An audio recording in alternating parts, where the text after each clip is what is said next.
অভিষেক বন্দ্যোপাধ্যায় আমরা দেখতে পেলাম 215টি আসনের লক্ষ্যমাত্রা একেবারে সেট করলেন, কিন্তু প্রশ্নটা বিরোধী দল এখানেই তুলছে, বিগত বছরে 214টি আসন পেয়েছিল তৃণমূল, হঠাৎ 215টি কেন, একটা কেন বেশি?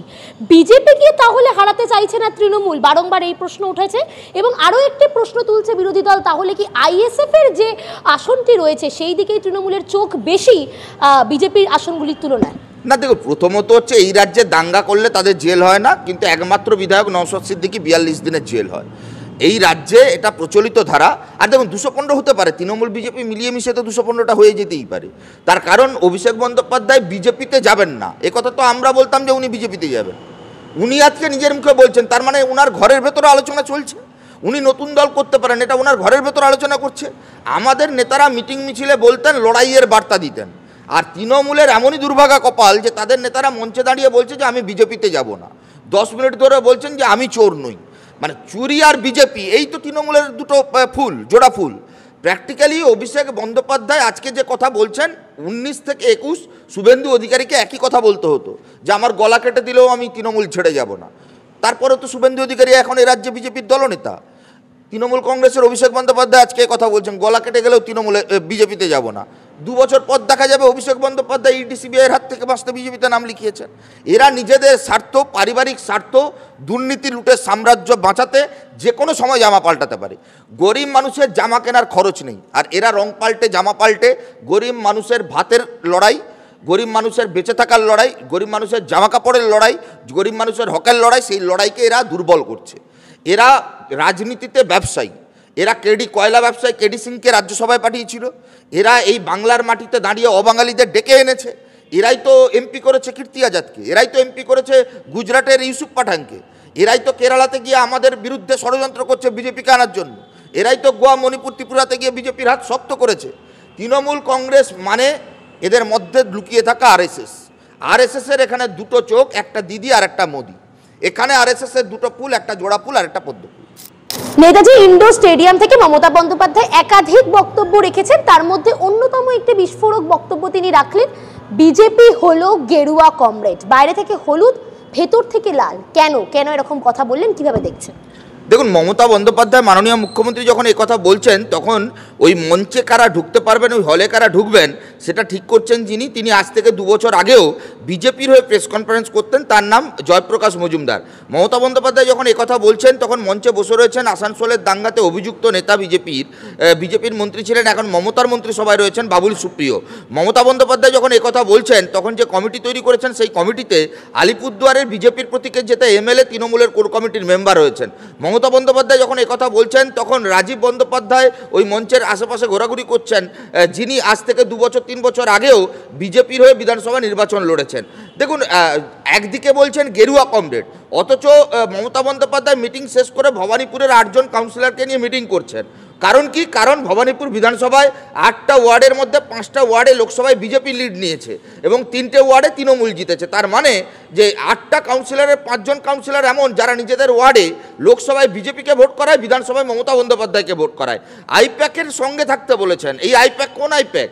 2014 সালে এই আইপ্যাক মোদীকে প্রধানমন্ত্রী করেছিল, 2021-এ মমতাকে মুখ্যমন্ত্রী করেছে। মমতা বন্দ্যোপাধ্যায় যখন এই কথাগুলো বলছেন, তখন তৃণমূল কংগ্রেসের হাফ ডজন নেতা মন্ত্রী, যারা প্র্যাকটিক্যালি বিজেপির হয়ে তৃণমূলকে গালিগালাজ করত। আপনার স্মরণে থাকা উচিত, 21-এর নির্বাচনে একের পর এক তৃণমূলের নেতা সীমানায় প্রাচীরে দাঁড়িয়েছিলেন, যদি বিজেপি সরকার করতো তারা বিজেপিতে চলে যেত। আপনি আমাদের বামপন্থীদের একজনও নেতা কর্মী কিংবা পঞ্চায়েত স্তরে একটা বুথের প্রার্থীকেও খুঁজে পাবেন না যারা তৃণমূল বিজেপি থেকে এসে আমাদের দলে টিকিট পেয়েছে। তার মানে আসলে বামপন্থীদের শূন্য বলে খোঁচা মারেন, অথচ সেই শূন্য হওয়া বামপন্থীদের নিয়ে চিন্তায় রয়েছেন। কারণ মমতা বন্দ্যোপাধ্যায় জানেন 21 থেকে 25, 1 বছর পর ভোট, এই 4 বছর এই রাজ্যে শিক্ষা, অন্ন, বস্ত্র, বাসস্থান, রুটি রুজি রোজগারকে তলানিতে ঠেলেছেন।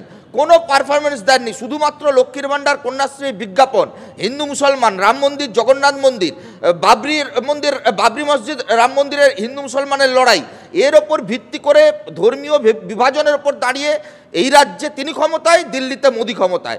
মানুষ এটা ধীরে ধীরে বুঝতে পারছে। আরজি করে নির্যাতিতার বাবা মার সঙ্গে রাষ্ট্রপতি, প্রধানমন্ত্রী দেখা করতে চাননি। নির্যাতিতার পরিবারের অভিযোগ, দিদির সরকারও যা করেনি, মোদির সরকারও একই কাজ করেছে, তারাও কিছু করেনি। স্বাভাবিকভাবে এই যে বাইনারি, এই যে সেটিং পলিটিক্স, মোদি যেমন জনৈক অভিষেক ব্যানার্জিকে খুঁজে পায় না, তিনি যে মমতা বন্দ্যোপাধ্যায়ের ভাইপো অভিষেক ব্যানার্জি সেটা যেমন ইডি সিবিআই খুঁজে পান না, তেমনি কলকাতার রাজ্য সরকারের পুলিশ তারা শুভেন্দু অধিকারী যিনি প্রকাশ্যে বলেন আমি হিন্দুদের বিধায়ক, তার বিরুদ্ধে কোনো মামলা করেন না। কাঁথি কোঅপারেটিভের দুর্নীতি খুঁজে পান না। আসলে এই রাজ্যে দাঙ্গার রাজনীতি করে কর্পোরেটের ঢালাও টাকা নিয়ে তৃণমূল বিজেপি রাজনীতি করে, মানুষ সেই বাইনারি ভাঙছে, বামেদের মিটিং মিছিলের লোক সংখ্যা বাড়ছে, আরজি করে স্লোগান প্রমাণ করেছে যেখানে জাতপাত নেই, ধর্ম নেই, সেখানে কোটি কোটি মানুষ লাল ঝান্ডার প্রতি আস্থা প্রকাশ করছে। এই ভয় মমতা বন্দ্যোপাধ্যায় পাচ্ছেন। মমতা বন্দ্যোপাধ্যায় জানেন বিজেপির ভয় না দেখালে 29% মুসলিম ভোট তার পকেটে যাবে না। আনিস খানের অপরাধীদের শাস্তি হয়নি। মমতা বন্দ্যোপাধ্যায় জানেন তিনি জাহাঙ্গীর বানিয়েছেন, শওকত বানিয়েছেন, কিন্তু এই শওকত মোল্লারা এই জাহাঙ্গীরদের গুন্ডা বানানোর পরেও মুসলিমরা কিন্তু ক্ষোভে প্রতিবাদের রাস্তায় নামছে। কারণ পবিত্র হজ হাউসে মদের নেশার ঠেক বানিয়েছেন, ওয়াকফ বোর্ডের টাকা লুট করেছেন, মাদ্রাসা সার্ভিস কমিশনের চাকরি বিক্রি করেছেন। স্বাভাবিকভাবে এই যে বাইনারি পলিটিক্স তা বাংলার মানুষ রিজেক্ট করছে। আগামী দিনে তৃণমূলের স্লোগান আইপ্যাক, বিজেপির স্লোগান মার্টিন কোম্পানি দিয়ে বাঙালি মানুষের বাংলার জনগণের সমর্থন নয়, ভুয়ো হরিয়ানা ইউপির ভুয়ো ভোটারের সমর্থন।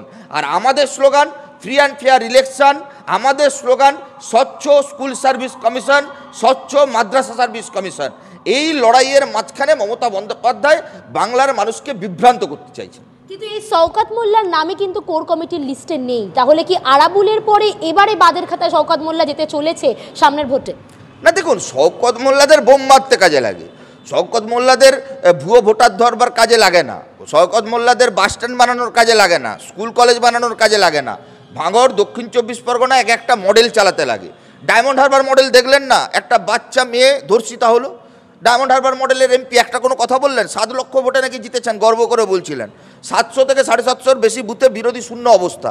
কালকেও তো মাননীয় মুখ্যমন্ত্রী একই কথা বলেছেন যে বিরোধী শূন্য করে দিতে হবে। বিরোধী শূন্য মডেল মানে শওকত মডেল, বিরোধী শূন্য মডেল মানে ডায়মন্ড হারবার মডেল। এই বিরোধী শূন্য করে দেওয়ার রাজনীতি যদি একজন মুখ্যমন্ত্রী ডাক দেয়, তাহলে বিরোধী শূন্য হওয়ার পরিণতি যা হচ্ছে, বিরোধী শূন্য গণতান্ত্রিক অবস্থায় জন্ম নেয় স্বৈরাচার। আর সেই স্বৈরাচারী শাসকের শাসনকালে ব্যাপক লুট, ব্যাপক দুর্নীতি, ব্যাপক চুরি, ধর্মীয় হানাহারি, মেরুকরণ, আলটিমেটলি রুটি রুজি রোজগারের কথা নেই, স্কুল কলেজের কথা নেই, 800 স্কুল বন্ধ তার কথা নেই, 8000-এর ওপর স্কুলে পড়ুয়ার অভাব ঘটছে, মাধ্যমিক যে পরিমাণ পরীক্ষার্থী পরীক্ষা দিচ্ছে উচ্চ মাধ্যমিকে 3 লক্ষ কমে গেছে, ড্রপ আউট বাড়ছে। তার মানে এই ব্যাপক পরিমাণে ছাত্রছাত্রী তারা শিক্ষার আঙিনার বাইরে চলে যাচ্ছে। মাননীয় মুখ্যমন্ত্রী, মাননীয় শিক্ষামন্ত্রী, একটা নির্বাচিত সরকার, এদের কোনো মুখে রা কাটছে না। এরা ব্যস্ত জগন্নাথ মন্দিরের উদ্বোধন করতে, এরা ব্যস্ত বাবরি মসজিদ বানাতে, এরা ব্যস্ত মোহন ভাগবতকে ফলের ঝুড়ি পাঠাতে, এরা ব্যস্ত কেরালায় মুসলিম লীগের সঙ্গে মিটিং করতে। আমরা বলছি এই ধর্মের বাইনারি ভাঙতে হবে, তবে গিয়েই তৃণমূল বিজেপির বিরুদ্ধে সাধারণ মানুষের, মেহনতি মানুষের, গরিব মানুষের, বেকারদের কর্মসংস্থানের স্বপ্ন, এই দাবি দাওয়া এগুলো পূরণ সম্ভব।